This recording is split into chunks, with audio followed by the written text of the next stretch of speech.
কিছু শারীরিক সমস্যা তো দেখা দিয়েছে। তো এগুলো নিয়ে তিনি আর ওই আগের মতো পরিশ্রম করতে পারেন না, হাঁটাহাঁটি করতে পারেন না। হাঁটতে গেলেও কাউকে ধরতে হয়।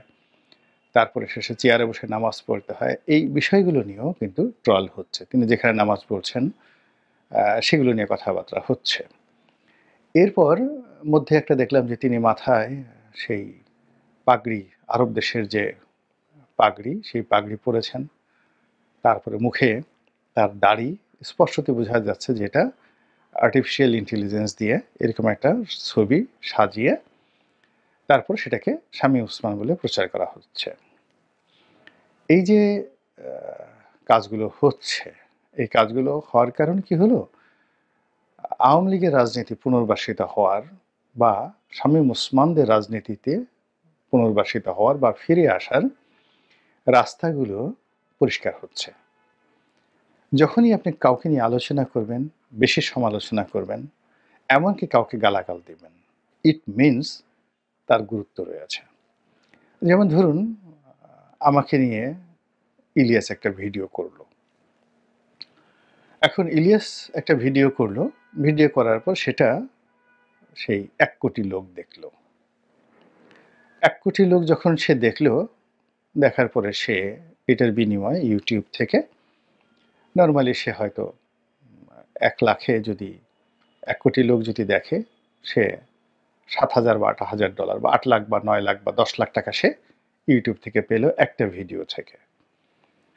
এখন এই যে গোলাম মাওলা রনি, এটা অনেকের কাছে ব্যবসা। এই যে আমি ভিডিও করি, আমার শত শত মানুষ এই ভিডিওগুলো কেউ ফেসবুকে নকল করছে, কেউ ইউটিউবে নকল করছে। এখন আমার যদি সেই গ্রহণযোগ্যতা না থাকতো, কথার আকর্ষণ না থাকতো, কেউ এই কাজ করতো না। এখন ইলিয়াস যদি সেই ধরুন বাংলাদেশে একেবারে অনেক নিন্দিত মানুষ, যাদেরকে নিয়ে খুব মানুষ গালাগালি করে বা অনেক সমালোচিত, রাজনৈতিক সমালোচিত, ধরুন সেই ইসমাইল হোসেন সম্রাট, সে তো আমার চেয়েও বেশি যাকে বলা হয় বিখ্যাত সেই ক্যাসিনো কাণ্ডের কারণে। তো তাকে নিয়ে যদি ইলিয়াস ভিডিও করে কিংবা বদিকে নিয়ে যদি ইলিয়াস ভিডিও করে, তাহলে হয়তো ১০,০০০ লোক, ৫০,০০০ লোকও সেই ভিডিও দেখবে না। তো যখন গোলাম মাওলা রনিকে নিয়ে করা হচ্ছে ১ কোটি লোক দেখছে, বা শামীম ওসমানকে নিয়ে যদি করা হয় হয়তো ৫০ লাখ লোক দেখবে। ইট মিনস এদের সমাজে এদের সম্পর্কে একটা আগ্রহ আছে, গ্রহণযোগ্যতা আছে। এখন তো দেখা যাচ্ছে অনেক হেলিকপ্টার হুজুর, মানে তারা নরমালি ওয়াজ করে, মাহফিল করে, মাহফিল করার পরে এখন তাদের এক একটা মাহফিলে ভিডিও দেয় ২,০০০, ২,৫০০, ১২০০, ১৩০০ এরকম ভিউ হয়।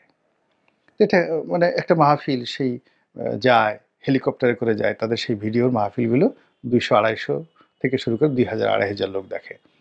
কিন্তু সেই তাহেরি হোক কিংবা আব্বাসী হোক, কেউ যদি গোলাম মোল্লা রনিকে একটা গালি দেয় বা একটা সমালোচনা করে কিংবা একটা প্রশংসা করে, সেটা লাখ লাখ ভিউ হয়ে যায়। তো এই কারণে একটা বুঝতে হবে যে প্রচারণা আমরা যখন করছি, সেটা ইতিবাচক করি বা নেতিবাচক করি বা একটা গালি দেই, ইট মিনস যাকে নিয়ে গালি দিচ্ছি তার একটা সোশ্যাল ইমপ্যাক্ট আছে, তার একটা গুরুত্ব আছে, এবং আলটিমেটলি আমি তাকে সমালোচনা করে, নেতিবাচক সমালোচনা করে তার সম্পর্কে মানুষের আগ্রহ আরও বাড়িয়ে দিচ্ছি। মানুষ যখন কারো ব্যাপারে আগ্রহ হয়, এরপর ধীরে ধীরে তার প্রেমমুগ্ধ হয়ে যায় এবং মানুষ চিরাচরিতভাবেই নেগেটিভ জিনিসের প্রতি মানুষের আকর্ষণ বেশি। শামীম ওসমান আমার বয়সে বড় হওয়া সত্ত্বেও আমাদের মধ্যে খুবই বন্ধুত্বপূর্ণ সম্পর্ক ছিল। এখন সে সম্পর্ক কেমন? আমি এবং সে বিভিন্ন জায়গাতে গিয়েছি। আমার সাথে ছবি তোলার জন্য যেভাবে মানুষ দৌড়াদৌড়ি করেছে, শামীম ওসমান সাহেবের সাথে ছবি তোলার জন্যও কিন্তু মানুষ দৌড়াদৌড়ি করেছে। আর যারা ক্ষমতালোভী বা ক্ষমতার পূজারী, তারা আমাকে বাদ দিয়ে শামীম ওসমানের সাথে এভাবে ছবি তুলেছে যে অ্যাজ ইট ইজ পাশে যে আমি দাঁড়িয়ে আছি, লোকজন মনে হলো যে আমাকে চেনেই না। আমি জাস্ট একটা টেলিভিশন স্টেশনের কথাই বলি। আমাদের দুজনের একটা টক শো ছিল, এই জাস্ট সরকার পতনের কয়েক মাস আগে। তো সেখানে দেখা গেল পুরো স্টেশনের সবাই শামীম ওসমানকে নিয়ে ব্যস্ত। তা আমি যেহেতু সংবাদপত্র জগতের সঙ্গে ছিলাম, যারা মিডিয়াতে আছে, ইলেকট্রনিক অ্যান্ড প্রিন্ট মিডিয়াতে প্রায় সবাই ছোট ভাইয়ের মতো, সবাইকে তুমি তুমি করে বলি। তো এই সরকারের পতনের পরে যখন আমি সেই টিভি স্টেশনে গেলাম, সে তো আর নিচে গিয়ে দাঁড়িয়ে আছে। শামীম ওসমানকে যেভাবে সম্মান সেদিন করেছিল, আমাকেও সেদিন নাচানাচি। তখন আমি দুষ্টুমি করে বললাম যে, "ভাই, তুমি কিন্তু সেইদিন শামীম ওসমানকে এমন করেছিলে, আমি যে তোমার পাশে দাঁড়ানো ছিলাম, তোমার অনুষ্ঠান আমার কারণে কিন্তু হিট হয়েছে। কিন্তু তুমি এমন একটা দালালি করেছিলা, মনে হয়েছিল যে আমাকে তুমি চেনোই না। আজ কেন তুমি এত এরকম করছো?" তো সে হেসে দিয়ে বলল যে, "ভাই, আপনি তো বুঝেন আমাদের চ্যানেল চালাতে হয়। তো এজন্য এই কাজগুলো করি।" তো এই ছিল শামীম ওসমানের অবস্থা। তো সেই শামীম ওসমান যে হুঙ্কার দিতেন, তারপরে পালাবেন না বা খেলা হবে আসো। খালেদা জিয়াকে আ করার জন্য আমি একাই যথেষ্ট। ডক্টর কামালকে তিনি বলতেন গালফোলা কামাল। সবই তার রাজনৈতিক কৌশল।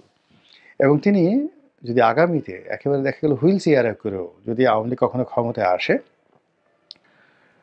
তবুও দেখবেন যে এই যে আমরা যে এখন তাকে নিয়ে প্রচারণা করছি, এই প্রচারণার ফলে তিনি যেভাবেই আসেন না কেন, জনগণ আবার তার পাশে গিয়ে দাঁড়াবে এবং তিনি আবার এমপি হবেন। আবার বড় পদে থাকবেন এবং ওই শোয়া অবস্থায় তখন যদি তিনি এত দুর্বল হয়ে পড়েন যে আর বসতে পারছেন না, ওখানে বসে তিনি আকার ইঙ্গিতে বলবেন খেলা হবে। এবং লোকজন সেটি নিয়ে কিন্তু আন্দোলিত করবে। কাজেই এই যে সমালোচনা, যেকোনো সমালোচনা করার আগে আপনি সিদ্ধান্ত নিতে হবে যে আপনি আ কেন সমালোচনা করছেন? কি কারণে করছেন? আপনি কি হীনমন্যতা থেকে করছেন? ভয় থেকে করছেন? আতঙ্ক থেকে করছেন? নাকি কোনো বিখ্যাত লোকের সমালোচনা করে নিজে বিখ্যাত হওয়ার চেষ্টা করছেন? অথবা কাউকে পুনর্বাসিত করার চেষ্টা করছেন? নাকি অন্য কিছু? নাকি ঈর্ষান্বিত হয়ে? নাকি না বুঝে করছেন? আমাদের দেশের রাজনীতির ব্যাপার হলো, যেকোনো কাজেরই ব্যাপার হলো যে, যত একজন মানুষকে গালাগাল করবেন, আ নেতিবাচক কথা বলবেন, ততই তার সম্পর্কে মানুষের আগ্রহ সৃষ্টি হবে। আপনি চিন্তা করেন যে আমরা পরীমনিকে নিয়ে কি না করেছি, পরীমনিকে নিয়ে কি না করেছি, কত কথা বলেছি। কিন্তু পরীমনির কি জনপ্রিয়তা কমেছে? তার প্রতি মানুষের আগ্রহ কি কমেছে? তার বাজার কি নষ্ট হয়েছে? তাকে কি ঘৃণা করে বা পরীমনিকে দেখলে দূরে চলে যাবে এমন কোনো লোক আছে? আমরা তাহসানের সাবেক স্ত্রী মিথিলাকে নিয়ে কত কথা বলেছি। কিন্তু যত কথা বলেছি আল্টিমেটলি সেগুলো মিথিলার পক্ষে চলে গেছে এবং মিথিলা আরও আকর্ষণীয় হয়ে পড়েছে মানুষের কাছে। রাজনীতির অঙ্গনেও আপনি চিন্তা করুন, বেগম জিয়া বলেন, তারেক রহমান সাহেব বলেন, তারপরে গিয়াসউদ্দিন আল মামুন বলেন, কিংবা উই আর লুকিং ফর শত্রু সেই যাকে বলা হয় লুৎফুজ্জামান বাবরের কথা বলেন। এখন তারা জনপ্রিয়তার তুঙ্গে। আপনি গিয়ে দেখেন তো যে উদয় টাওয়ারের নিচে যেখানে গিয়াসউদ্দিন আল মামুনের অফিস, সেখানে সন্ধ্যার পরে কয়শো গাড়ি দাঁড়িয়ে থাকে এবং কত বড়, বড় মানুষ গিয়ে তার সাথে দেখা করতে ওখানে গিয়ে বসে থাকে। পরিচয় কি? তিনি তারেক রহমান সাহেবের ঘনিষ্ঠ বন্ধু। এই তো। তিনি আ আওয়ামী লীগ সরকারের দ্বারা জাতীয় নিষ্পেষণের শিকার এবং তার সম্পর্কে আমরা কত নেতিবাচক কথা বলেছি, কত বাজে কথা বলেছি, কত অশ্লীল অশ্রাব্য কথা বলেছি। কিন্তু গিয়ে দেখুন, ওখানে গিয়ে ভিড় দেখুন। আমার এখানে একটা মশা মাছিও উড়ে না, আপনার এখানে মশা মাছি উড়ে না। কিন্তু ওখানে গিয়ে দেখেন সব রাঘব বোয়ালরা সেখানে গিয়ে ভিড় করে দাঁড়িয়ে আছে। আজ ধরেন যদি আ লুৎফুজ্জামান বাবর বের হন, সবাই তাকে বলবে এই মুহূর্তে তার মতো লোকের এখন স্বরাষ্ট্রমন্ত্রী বানানো দরকার। এই তত্ত্বাবধায়ক সরকার স্বরাষ্ট্রমন্ত্রী বানানো দরকার। তো অতিরিক্ত নেগেটিভ আলোচনা করলে এইভাবে মানুষের ইমেজ কিন্তু বেড়ে যায়। এই যে মেজর ডালিমকে নিয়ে এত আলোচনা কি হচ্ছে? সে কিন্তু just he is a beneficiary. Bangabandhu পরিবারের সঙ্গে তার যে সম্পর্ক, তিনি বঙ্গবন্ধুকে বলতে গেলে আব্বা ডাকতেন, বেগম মুজিবকে মা ডাকতেন। তিনি তার উকিল পিতা ছিলেন। অর্থাৎ বিয়েটা করিয়ে দিয়েছেন বঙ্গবন্ধু এবং সেখানে তার উকিল পিতা ছিলেন। এবং আহ যারা এই হত্যাকাণ্ডের mastermind, major Rafiq, sorry, আ আ কর্নেল ফারুক, কর্নেল রশিদ, আমি আবার মাপ চেয়ে নিচ্ছি। আমাদের মহান মুক্তিযোদ্ধা বীরুত্তম রফিক সাহেবের নামটা এসে গেছে। আমি আসলে কর্নেল রশিদের নাম বলতে চাচ্ছিলাম। তো তারা মূলত মেজর ডালিমকে সেই ৩২ নম্বর থেকে শুরু করে কোনো কিলিং মিশনে রাখেনি। তারা মূলত তাকে ডবল এজেন্ট হিসেবে ১ম এ রেখেছে। এখানের ওখানে কথাবার্তা, মানে আ বঙ্গবন্ধু পরিবারের সমস্ত খবর তো তার জানা ছিল একটা কারণে। দ্বিতীয় কারণ হলো যে তাকে এই আ রেডিওতে শুধু ঘোষণাটা করার যে দায়িত্ব, এটা দেওয়া হয়েছে। এবং অবাক করার ব্যাপার হলো, তিনি যখন, আমি মেজর ডালিম বলছি, এই ঘোষণাটা করেছেন, তার তখনও কিন্তু বঙ্গবন্ধু জীবিত। তার ১৬ মিনিট পরে তাকে গুলি করে মারা হয়। তো কাজেই তিনি যে হিরো বাই চান্স, মানে সুযোগ বুঝে হিরো হয়েছেন। কিন্তু তারপরেও যেহেতু তিনি দীর্ঘদিন অন্তরালে ছিলেন, লোকচক্ষুর অন্তরালে, তাকে খুঁজে পাওয়া যাচ্ছিল না। কোথাও সাক্ষাৎকার দেননি। তো এর ফলে কি হলো, সাম্প্রতিক সময়ে তিনি যখন সামনে এসেছেন, এই যে মানুষের আগ্রহ তাকে নিয়ে আ একেবারে আকাশচুম্বী হয়ে পড়েছে। এখন এই যে ধরেন, যেকোনো জায়গা থেকে যদি আবার আ একটা ভিডিও বার্তায় একের আঙ্গুল উঁচিয়ে সেই আ শামীম ওসমান সাহেব এই মেজর ডালিমকে একটা গালি দেন যে, "খাইছি তোরে। তারপরে তোর সাথে খেলা হবে। আসতেছি। বা তোকে যেখানে পাবো সেখানে ধরবো।"